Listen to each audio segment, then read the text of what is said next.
Today's topic is dangers of sexual misconduct. Understanding the dangers of sexual misconduct from Arahant Isidasi Theri's story. In the Buddha's time, there was a young woman by the name of Isidasi. She was a daughter of a wealthy merchant. Isidasi was given in marriage by her parents along with a considerable dowry. Even though Isidasi attended to all needs of her husband with dedication, the husband was not satisfied with her. The husband detested her all the time. So, Isidasi was sent back to her parents. Isidasi's parents gave her in marriage for the second time after finding a suitable person. Isidasi discharged all the marital obligations to the second husband with love and dedication. After some time, the second husband began to dislike her and forced his parents to send her back as he couldn't live with her anymore. At the request of this distraught son, his parents sent Isidasi back home. For the third time, Isidasi's parents found another suitable person and gave her in marriage. This marriage too failed with a short period of time, and Isidasi was sent back to her home. In desperation, Isidasi's parents married her to a wandering mendicant who came to their doorstep begging for food. After a few weeks, this wandering mendicant got disgusted with his married life and left Isidasi in order to get back to his previous wandering life. All 4 marriages ended in disaster in this manner. Distraught with this situation, Isidasi thought of the futility of living with her parents anymore and decided to commit suicide. She left home for fear of blame from her parents and proceeded to end her life. On the way, Isidasi met with an enlightened Theri. Isidasi offered some food she had in her possession to this enlightened Theri. The enlightened Theri, who had supernatural knowledge of previous lifetimes, or Pubbe Nivasa Nusati Jnana, asked Isidasi whether she liked to be a nun in the Buddha's dispensation. She readily agreed to be a nun. Later, she got higher ordination and became fully enlightened as an arahant.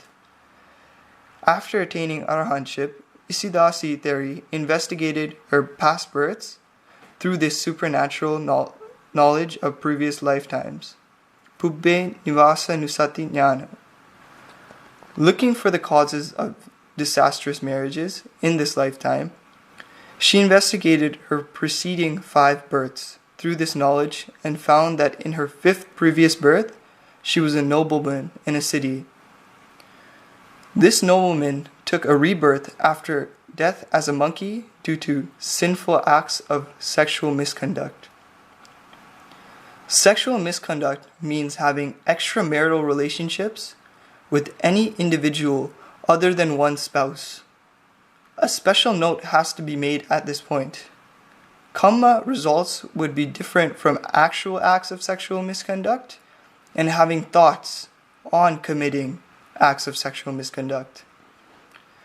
The degree of kamma results would vary for each of these instances. Therefore, everyone should resolve to maintain marital relationships only with one's legitimate spouse. Arahant Isidasi's 5th preceding life came to a tragic end as a young monkey when his genital was snatched and eaten by the leading monkey in that group. Following this tragic death, the monkey took a rebirth in an old cow's womb. Due to the old age of the cow, the small newborn calf did not receive care and protection of the mother cow. When the calf grew as a young, strong cow, it was castrated by its human master for the purpose of getting chores done for him. The cow died later and was reborn a male goat whose genital was in a decomposed state. This caused its death, and the goat was reborn as a transsexual person. This was the last existence before the birth of Isidasi. We need to note that the underlying causes for the failure of 4 marriages were found within Isidasi, not within the respective husbands. These were the outcomes of Isidasi's unwholesome deeds. However, even the 4 husbands accumulated a great deal of demerit by ill-treating and rejecting a faithful and caring wife for no apparent reason. When a person experienced the karmic retribution of previous unwholesome deeds, others make these instances a platform for generating bad karma. Isidasi, after attaining full enlightenment, realized the guilt of her own actions for the failure of her marriages. No fault can be attributed to her husbands for the breakup of marriages. Similarly, we can't blame the society for our own failures, problems, etc. For instance, you may be subjected to various ill treatment, abuse by your husband. But in reality, husbands are not at fault. The real reason is the result of your previous bad karma, possibly certain acts of sexual misconduct on your part or ill treatment of your husbands. So in terms of the Buddhist teachings, we must experience is based on a cause and effect. There is no vagueness in this phenomenon.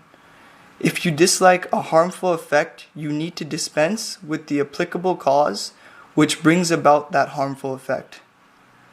This is where the real Dhamma exists.